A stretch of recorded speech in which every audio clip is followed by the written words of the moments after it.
Halo teman-teman, selamat pagi. Mari kita mulai ya. Di sini kami dari kelompok 1 yaitu number 1 ada beranggotakan Agung Ferdiansyah, Alia Anjani, Bella Usita, Anggun Maulita yaitu saya, Dila Ramadhani, Canda Tia Rinansyah, dan Caila Wulandari. Materi yang akan dibahas adalah yang pertama, kedalaman materi, yang kedua, latar belakang kedatangan bangsa Portugis, yang ketiga, kebijakan kolonial Portugis, dan yang keempat, refleksi dan mengaitkan dengan kehidupan. Nah, di sini ada pembahasan yang pertama, yaitu kedalaman materi. Bangsa Portugis adalah bangsa Eropa pertama yang mencapai daerah Kepulauan Nusantara. Tujuan mereka saat itu untuk mendominasikan sumber perdagangan rempah-rempah yang menguntungkan pada awal abad ke-16.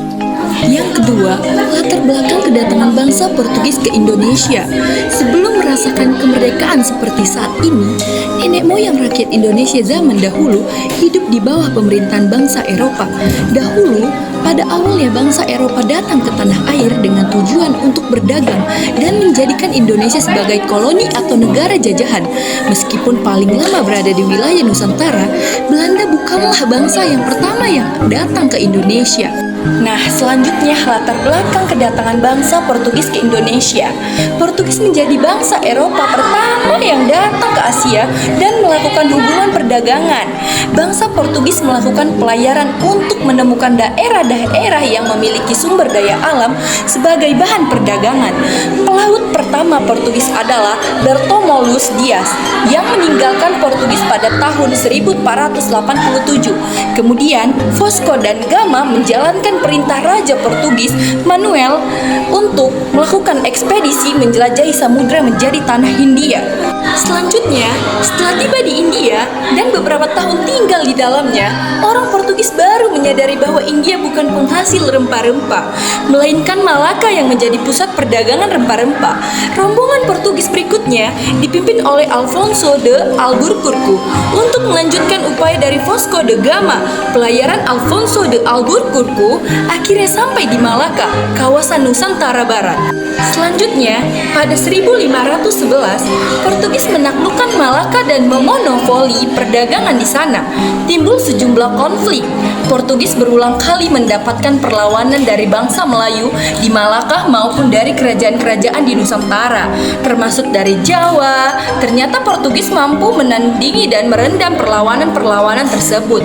Nah, setelah itu pada 1512, Portugis berhasil mencapai Ternate, sehingga Portugis menjadi bangsa Eropa pertama yang kemudian memonopoli perdagangan rempah-rempah di Maluku.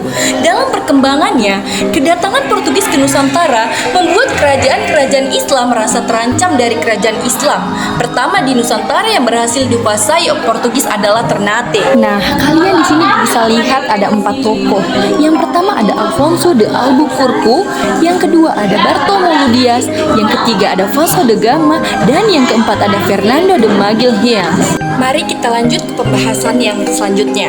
Simak terus, jangan sampai ngantuk ya teman-teman. Nah, yang ketiga pembahasannya ada kebijakan kolonial Portugis yang memicu perlawanan lokal di Indonesia.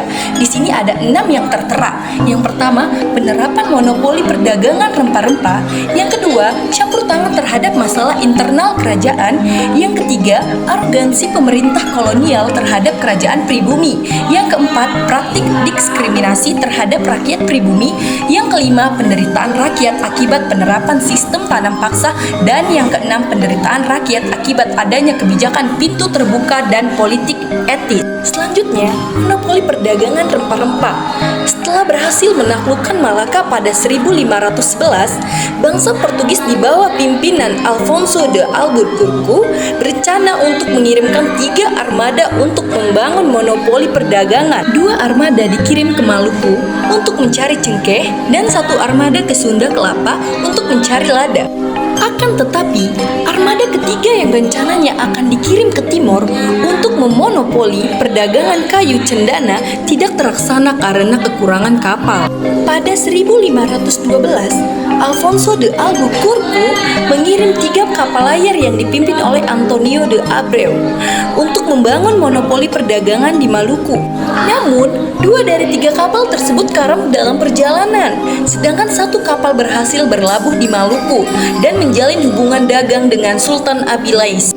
Alhasil, sejak 1522 hingga 1570 terjalin hubungan dagang antara Portugis dan Ternate. Akan tetapi, pada akhirnya hubungan dagang ini memicu terjadinya perlawanan dari Ternate karena Portugis terus berupaya melakukan monopoli. Konflik antara Ternate dengan Portugis pun mencapai puncak pada masa pemerintahan Sultan Babulo pada tahun 1570 sampai 1584, di mana hak monopoli Portugis akhirnya dihapus. Nah, selanjutnya, pada waktu itu, Sultan Ternate berjanji akan memberi cengkeh kepada Portugis tiap tahunnya dengan syarat dibangunnya benteng di Pulau Ternate. Nah, setelah itu lagi, Sunda Kelapa Armada yang dikirim ke Sunda Kelapa pada 1513 terdiri dari 4 kapal layar yang dipimpin oleh De Alvin. Waktu itu, Sunda Kelapa merupakan pelabuhan dari kerajaan Pejajaran yang oleh penulis Portugis bernama Tommy Pires disebut Sunda. Kedatangan De Alvin ke Sunda Kelapa merupakan perintah dari kerajaan Sunda. Sang Hyang Prabu Surawisesa yang terancam oleh Cirebon. Sang raja meminta agar Portugis membangun benteng dan sebagai imbalannya Portugis akan mendapat prioritas dalam membeli lada. Namun, kesepakatan itu tidak pernah terlaksana karena Demak mengetahui niat Portugis hanya ingin memonopoli perdagangan. Nah, pembahasan yang keempat adalah refleksi. Kalian bisa lihat pada gambar di depan ini ada 3. Yang pertama, menyebarkan agama juga meninggalkan beberapa pengaruh budaya. Yang kedua, perkembangan musik keroncong berasal dari Portugis. Dan yang ketiga, peninggalan bangunan yang berupa benteng-benteng Portugis.